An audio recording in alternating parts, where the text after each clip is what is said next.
Temple Mount, and of course there's the Dome of the Rock. And Stephen, you're going to tell us where the Temple Institute has talked about building the third temple, or a modified temple, adjacent to the Dome of the Rock. Right, there has been, yes, and it's just to the right. I guess if you're looking even on your screen, it'll be to the right of us here.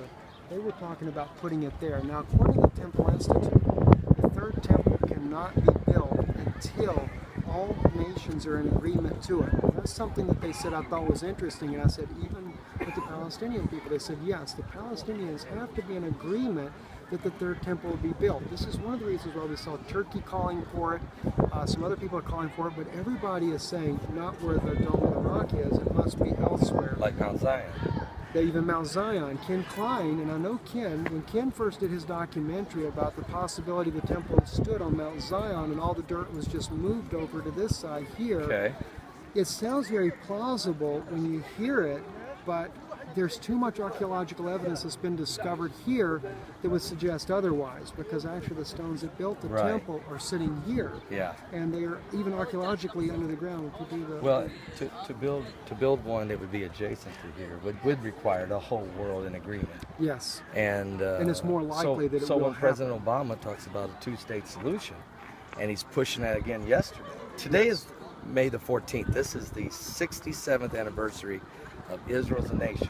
Yes. And so when you hear the President of the United States pushing for a two-state solution, the only way I can see you could even get people to agree to a two-state solution peaceably would be to give the Jews the opportunity to build the third temple.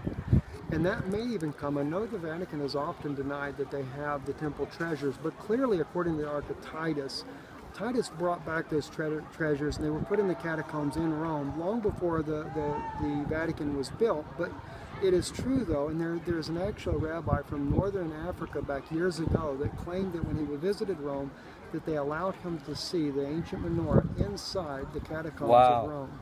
So we actually have eyewitness that it was there, and that may even be a peace thing that comes with from Rome to the Jews to say, look, we'll give you this back. And they may say, we just discovered it or something like that. Yeah, they'll have a safe face. They can save face this way. But, exactly. But it'd be a peace offering, a way to make it work.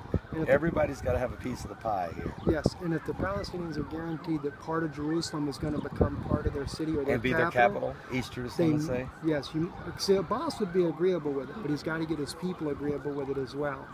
And of course, we know that covenant will get broken in the midst of the week when the Jews wake up and realize that this was not of God to start with. We'll talk more in just a little while, okay?